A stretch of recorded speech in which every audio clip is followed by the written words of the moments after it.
I know a few celebrities I want to meet, a few of my favourite musicians perhaps. I've got a mental list, but one person who is definitely not on there is the devil. Whether or not you believe in the devil, there are many people throughout history that not only believed in him, they claim to have actually met him and have sometimes done dark deals that have become the stuff of legend. Here are 10 of the most famous that I found. My name is Danny Burke and this is the top 10 scary real life devil encounters. Starting off at number 10 now, we have the Illusionist. This is said to be a true story from Juarez in Mexico of when the devil appeared to a man there. It happened in 1942 and was later told by his son before spreading around the world. On a summer's day, the man went down to see the circus in town with his father and his brother. The shows weren't very interesting that year, but they met two girls and went off to hear some live music. Suddenly, they were stopped by a short man in a dinner jacket. He claimed that he was the greatest illusionist in the world, but that the circus turned him down because his act was so terrifying. The owner had accused him of being the devil. This got the man and his brother's attention. The stranger said they could see the amazing trick at his home. They followed the stranger back and sat on a sofa in his trailer. The stranger extended his arm and began running his left hand over his gloved right hand, all while chanting a strange tongue.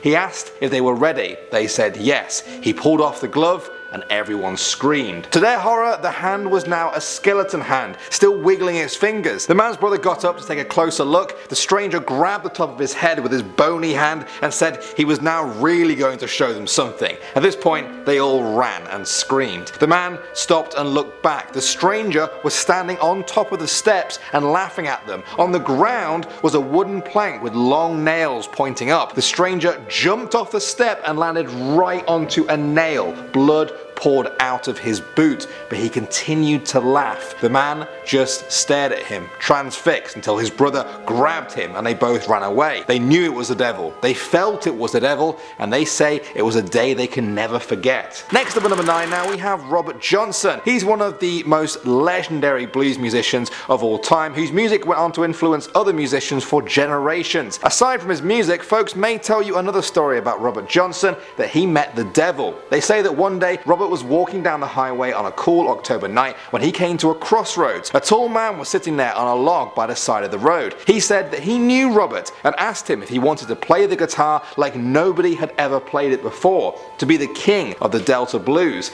He said yes, he wanted that. The devil warned him though that although his music will enchant the crowds, his soul will now belong to him. This is not just any crossroads, the devil said. I put this X here for a reason and I've been waiting on you. Then the devil possessed him. Robert's eyes rolled upwards in their sockets. The moon pierced his eyes. Then he looked at the man straight in the eyes and said, "Step back, devil man. I'm going to Rosedale. I am the blues." Now, whether or not you believe that story, Robert Johnson was an incredible blues musician. I was actually listening to him as I wrote this script, and he also died under mysterious circumstances involving some sort of poison when he was 27 years old, which historians are still trying to fully understand. Moving on to number 8 now, we have St. Dunstan. He was a 10th century hermit who lived in Glastonbury in England. One day a mysterious stranger approached him and asked that St. Dunstan use his skill in smithing to make a chalice for him, a sort of holy cup if you like. Dunstan agreed and set to work. As he worked away though, he saw the stranger change form from man to woman, from woman into a child, flowing from one to the next. Dunstan realized that this was the devil, but he tried to act as if he hadn't noticed. Then, when the chance presented itself, he grabbed a pair of red hot tongs from the fire and pierced them into the stranger's nostrils, causing the devil to cry out in pain and flee. A while later, the devil returned, this time as a vagrant street performer playing the harp. Dunstan grabbed him by the leg this time and began shoeing him. Then he nailed a horseshoe to his cloven foot. The devil screamed in agony and agreed to be released on the condition that he never approach a house with a horseshoe hanging over the doorway ever again. This gave birth to the legend that horseshoes are lucky and even keep the devil at bay. Moving on to number 7 now, we have the devil's violinist. That's the name given to Niccolo Paganini. Some even say he was the greatest violin player who ever lived. He was a child prodigy in Genoa, Italy, who struggled to find a teacher that he couldn't surpass immediately. By the age of 15, he was touring solo. Within a year, he had a breakdown and succumbed to alcoholism. He didn't reappear in the public eye until the age of 22, but this time, he was somehow better than ever. They say he was able to play 3 octaves across 4 strings in a handspan. Now you don't actually have to know what that means, but it's thought to be nearly impossible,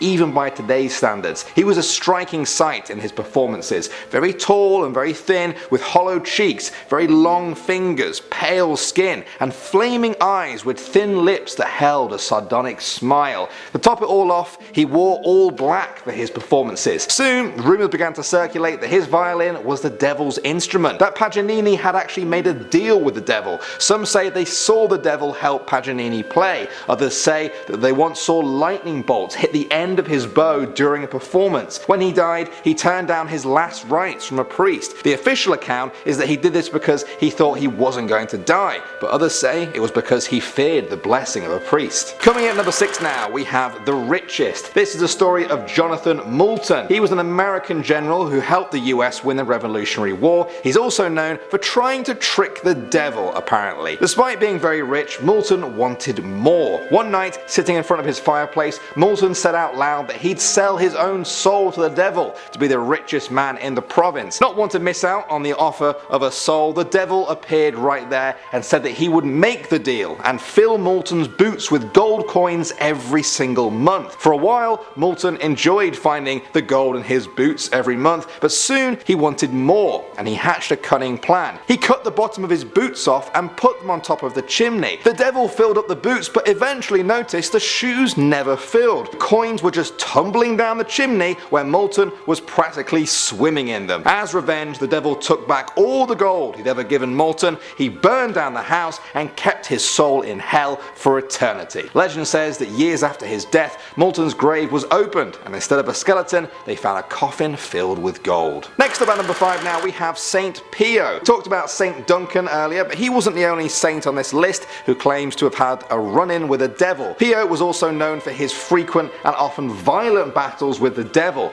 On one occasion, a local friar found him lying bloodied and bruised in his room. When Pio came around, he said that he had been attacked by either Satan or one of his demons, which had left him with 3 broken ribs. On one night in 1906, Pio heard footsteps coming from the next room, which he thought was his friend, Friar Anastasio. He went to the window and tried to call out to invite him in for a chat. He found that his voice had gone though, out of nowhere. He just couldn't speak. Then he noticed a large black hound sitting menacingly on a nearby window ledge. In his account of what happened next, Pio said, "I saw the big dog enter through the window and there was smoke coming from its mouth. I fell on the bed and I heard a voice from the dog that said, 'Him it is him.' While I was still on the bed, the animal jumped up to the ledge of the window, then to the roof and disappeared." His colleagues believed that the devil was targeting him because of all the exorcisms that Pio had performed over the years. They said that on many occasions, before leaving the body of a possessed man, they would actually hear the devil shout, "Padre Pio, you give us more trouble than Saint Michael. Do not steal the bodies from us and we will not bother you." Next up at number 4 now, we have Johann Georg Faust. A 1507 book titled Historia and Tale of Dr. Johannes Faustus tells the story of Johannes Faustus, who allegedly met the devil. According to the book, he was a German scholar who, quote, "loved what ought not to be loved." It says that he craved nothing more than forbidden knowledge. One day, Johannes traveled to a crossroads in a forest and summoned the devil. He stood inside a protective circle and performed an ancient and unholy ritual. Soon, lightning came crashing down and the entire forest was destroyed. Demons emerged in 3 forms. First, a dragon, then as a man made of fire, and then as an old monk. After hours of conversation, Faust agreed to trade his soul so that his every question would be answered for 24 years. He told himself that things would be fine because, in his words, the devil might not be so black as they used to paint him, nor hell so hot as the people say. Well, the story ends by saying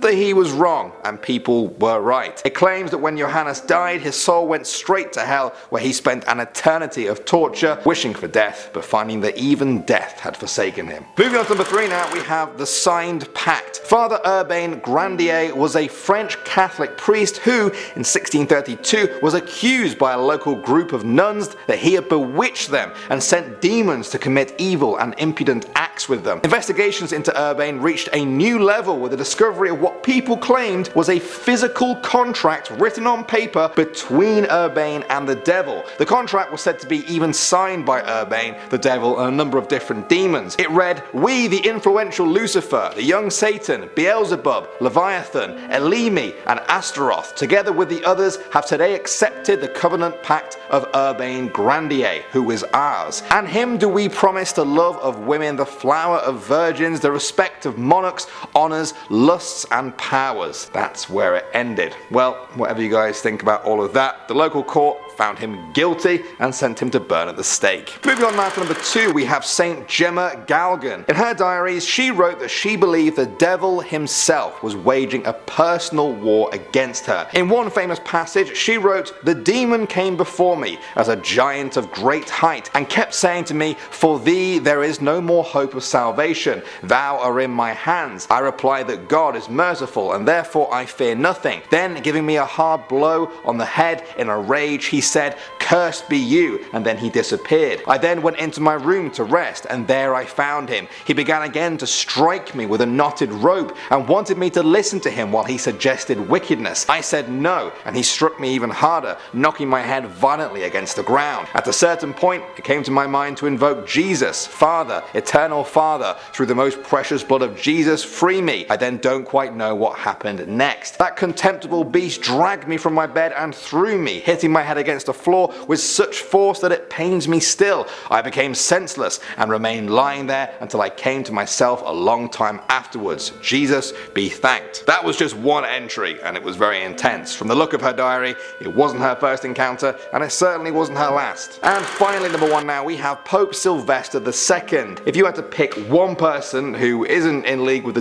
devil, you may pick the Pope. But back in the 10th century, people thought the first French Pope was a master of the dark arts and had sold his soul to the devil. He was undoubtedly a genius. He was known for his work in mechanics, mathematics, astronomy, clocks, organs, introducing Arabic numerals to Western Europe, as well as natural science, music, philosophy, and theology. That was a lot for one person, especially back then. After he died, rumors began to circulate that Sylvester had made a deal with the devil, that the devil had given to him his intelligence and wisdom in return for his soul. This was a terrifying prospect for Catholics at the time. The thought that their own leader, God's representative on earth, had been meeting and dealing with the devil in secret. In recent years, experts agree that he likely got his skills and knowledge from regular meetings with scholars from all over the known world, and not from some dark dealings. What do you think? And what do you think about all of that? I'm not sure if I want to even ask this question, but does anyone have any similar stories? I don't know if this is going to become a series of sorts. I hope we're not doing a part 20 of this sometime in the future.